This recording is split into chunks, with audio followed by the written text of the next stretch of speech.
Hello, আসসালামু আলাইকুম সকলকে। আশা করি মহান আল্লাহ তাআলার রহমতে সকলে সুস্থ আছে। আমি তাশফিক হক তুর্য, ঢাকা কলেজে পড়াশোনা করছি বোটানি ডিপার্টমেন্টে। আজকে আপনাদের সাথে মাইকোলজি বা ছত্রাক বিজ্ঞানের একটি গুরুত্বপূর্ণ টপিক নিয়ে আলোচনা করব। এখানে দেখা যাচ্ছে স্ক্রিনে যে অ্যাসপেরিজিলাস ও পেনিসিলিয়ামের পার্থক্য লিখে দেখানো হচ্ছে। এক নম্বর পার্থক্যতে আমরা দেখছি যে কনেডিওফোর অ্যাসপেরিজিলাসের ক্ষেত্রে প্রস্থপ্রাচীরবিহীন আর পেনিসিলিয়ামের ক্ষেত্রে কনেডিওফোর প্রস্থপ্রাচীরযুক্ত। তো আমাদের আগে জানতে হবে যে কনেডিওফোর জিনিসটা কি। তো আমরা চিত্রে একটু দেখে আসি কনেডিওফোর জিনিসটা আসলে কি। কনেডিওফোর আসলে কাকে বলে, এটা যদি বলি তাহলে এটার উত্তর হবে মাইসিলিয়ামের স্তর থেকে যখন অনেকগুলো খাড়া বা একটা বিশেষ হাইফি যেগুলো হবে বায়বীয়, এইটাকেই মূলত কনেডিওফোর বলা হয়। এই কনেডিওফোর কনেডিয়াকে ধারণ করে। কনেডিয়া হলো ছত্রাকের ক্ষেত্রে অযৌন স্পোর যেটা বহন করে সেইটা। তো আমরা সামনে জানতে পারবো আরও। এই কনেডিওফোর হলো প্রস্থপ্রাচীরবিহীন হলো অ্যাসপেরিজিলাসের ক্ষেত্রে। বামের চিত্রটা আমরা যে দেখতেছি, বামের চিত্রটা একটু মার্ক করে দেখালে ভালো হয়। তো এই যে এইটায় দেখা যাচ্ছে যে পুরা প্লেন, আর এইটাই দেখা যাচ্ছে এই যে এইখানে একটা কাটা দাগের মতো আছে, এইটা একটা কাটা দাগের মতো আছে। এইটা নির্দেশ করতেছে যে এই পেনিসিলিয়ামের ক্ষেত্রে প্রস্থপ্রাচীর রয়েছে, মানে সেপ্টেড, আর ওইটায় অ্যাসপেরিজিলাসের ক্ষেত্রে প্রস্থপ্রাচীর নাই। এই যে প্রস্থপ্রাচীর যুক্ত আর প্রস্থপ্রাচীর বিহীন। আর অ্যাসপেরিজিলাসের ক্ষেত্রে আমরা দেখি যে অশাখ, মানে শাখা না, আর পেনিসিলিয়ামের ক্ষেত্রে শাখান্বিত, অর্থাৎ শাখা আছে। তো আমরা এই যে এইখানে দেখি যে এই যে একটা এই যে মাথার মতো, এখানে কোনো শাখা নাই, কোনো শাখা নাই, ডাইরেক্ট। আর এইখানে দেখা যায় এই যে একটা শাখা, এই শাখা হয়েছে, এই শাখা, এই শাখা, এই শাখা, এই উপরে বিভক্ত হয়েছে। ক নাম্বারটা শাখা নাই, খ আর গতে শাখা আছে, মানে পেনিসিলিয়ামের শাখা থাকতেও পারে, নাও থাকতে পারে। আর এই অ্যাসপেরিজিলাসের ক্ষেত্রে মোটামুটি থাকে না, আর কি সাধারণত থাকে না। তো 3 নাম্বারটা দেখি যে কনেডিওফোর টি আকৃতির পাদকোষ বা ফুটসেল থেকে সৃষ্টি হয় অ্যাসপেরিজিলাসে, আর পেনিসিলিয়ামে হলো পাদকোষ নাই, অনুপস্থিত। দৈহিক হাইফির যে কোনো স্থান থেকে এইটা তৈরি হতে পারে কনেডিওফোরটা। তো এই যে এইখানে এই যে কনেডিওফোর, এটা দৈহিক হাইফির যে কোনো স্থান থেকে। হাইফি কি? হাইফি হলো ছত্রাকের একক, গাঠনিক একক। তো এইখানে এই যে পাদকোষ আমরা দেখি যে টি আকৃতির, এই টি, একটা টি দেখা যাচ্ছে, উলম্ব উল্টানো টি। তো এই যে এইখান থেকে এই পাদকোষ, এইখান থেকে এই যে পাদকোষ হাইফি, এইখান থেকে কনেডিওফোরটা তৈরি হয়েছে। আর এইটা যে কোনো হাইফির যে কোনো স্থান থেকে পেনিসিলিয়ামেরটা তৈরি হতে পারে। আর 4 নাম্বার দেখি কনেডিওফোরের প্রান্ত স্ফীত হয়ে ভেসিকল সৃষ্টি করে।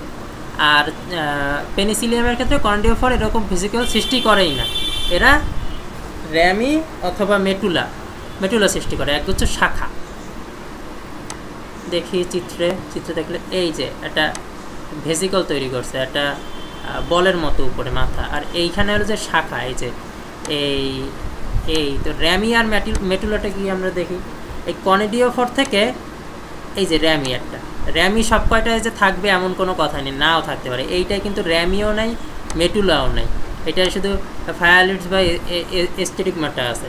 যেইটায় র্যামি বা মেটুলা নাই, ওইটায় বা শাখান্বিত না, সেটা একবারে ফায়ালিড তৈরি করে, বোতলের ন্যায় আকৃতি। এটা আমরা পরে দেখব। আর এইখানে মেটুলা জিনিসটা কি? মেটুলা জিনিসটা হলো র্যামির পরে থাকে, র্যামি মেটুলার আগে থাকে। এই যে ফায়ালিড, এই যে শাখান্বিত হয়ে গেছে, এইটা হলো যে মেটুলা। কনেডিওফোর শাখান্বিত হলে এরপর শাখাগুলোকে মেটুলা বলে।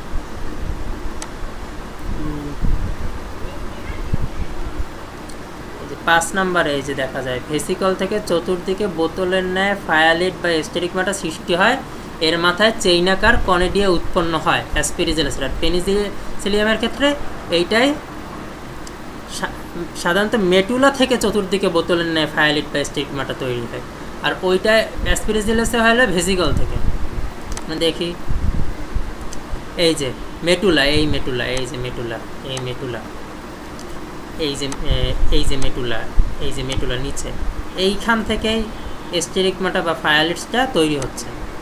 আর এইটা এই যে ভেসিকল থেকে, এই মেইন ভেসিকল, এইখান থেকে এই যে স্টেরিগমাটা বা ফায়ালিড, এইগুলো তৈরি হচ্ছে মেইন ভেসিকল থেকে, মাথার মতো অংশ। আর আমরা 6 নম্বরে দেখি যে ভেসিকল, স্টিরিগমাটা এবং কনেডিয়ার চেইন মিলে একটি গোলাকার মস্তকের আকার ধারণ করে, যাকে কি বলে? কনেডিয়াল হেড বলে। আর পেনিসিলিয়ামের ক্ষেত্রে র্যামি, আগে বলছি থাকতেও পারে নাও থাকতে পারে। র্যামি এই মেটুলা কনেডিয়ার চেইন মিলে ঝাড়ু বা তুলির ন্যায় আকৃতি সৃষ্টি করে। আর এই যে পেনিসিলিয়াস, এটা একটা ল্যাটিন শব্দ। আর মজার ব্যাপারে এই যে পেনিসিলিয়াস, এইটার থেকেই মূলত পেনিসিলিয়াম নামকরণটা হয়েছে। এই যে একটা উল্টানো আমরা সলার ঝাড়ুর মতো দেখতে পাই, যে ঝাড়ু দেয় যে আমরা একটা ঝাড়ুর মতো, এইটা হলো পেনিসিলিয়াস। এইটার থেকে এই যে মেটুলা, তারপরে হলো যে এইখানে দেখা যাচ্ছে যে র্যামি, উপরে মেটুলা, তার উপরে এই যে ফায়ালিডস, এটা বোতলের নেয়। আর এই যে উপরে ছোট ছোট ছোট ছোট এগুলো যে কনিডিয়া, এই অ্যাসপেরিজিলাসের ক্ষেত্রে দেখি কনিডিয়া, এই যে ছোট ছোট দেখা যায় যে এই যে কনিডিয়া ভেসিকল থেকে বের হয়েছে। আর হেড, কনেডিয়াল হেড, এই যে কনেডিয়াল হেড তৈরি করছে একটা বললা। এবার 7 নম্বরে আমরা দেখি যে অ্যাসকোগোনিয়াম সাধারণত কুণ্ডলিত আর্কিকার্পে উৎপন্ন হয়। অ্যাসকোগোনিয়াম খাটো এবং ট্রাইকোগাইন যুক্ত। আর পেনিসিলিয়ামের ক্ষেত্রে আর্কিকার্প সৃষ্টি হয় না। সিলিন্ডারে সাধারণত হাইফি থেকে লম্বাটে অ্যাসকোগোনিয়াম উৎপন্ন হয়। এটাও চিত্র দেখি আমরা। এই যে ট্রাইকোগাইন, এটা এই যে অ্যাসকোগোনিয়াম, এই যে পেঁচানো এইখান থেকে তৈরি হয়েছে। আর এইখানে এই যে হাইফা থেকে এই যে বৃদ্ধিরত বা এই যে লম্বা অ্যাসকোগোনিয়াম তৈরি হয়ে গেছে, এইটাই বোঝাইছে।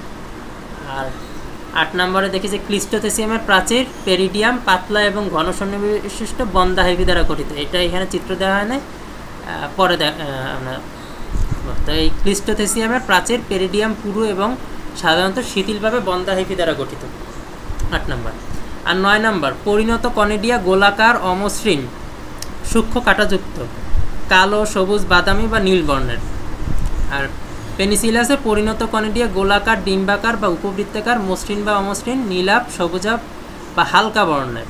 দেখি চিত্রে কই কনেডিয়া, এই যে গোল ওই যে কাটা দেখা যায় ভিতরে, কাটা গোল এইগুলা। আর এই যে এটা উপবৃত্তাকার। এই যে নিচে ফায়াল, এটা যে বোতলের মতো, এই যে বোতল দেখা যাইতেছে, এই বোতল, এইখানে বোতল কই, এই যে মেটুলার উপরে বোতল।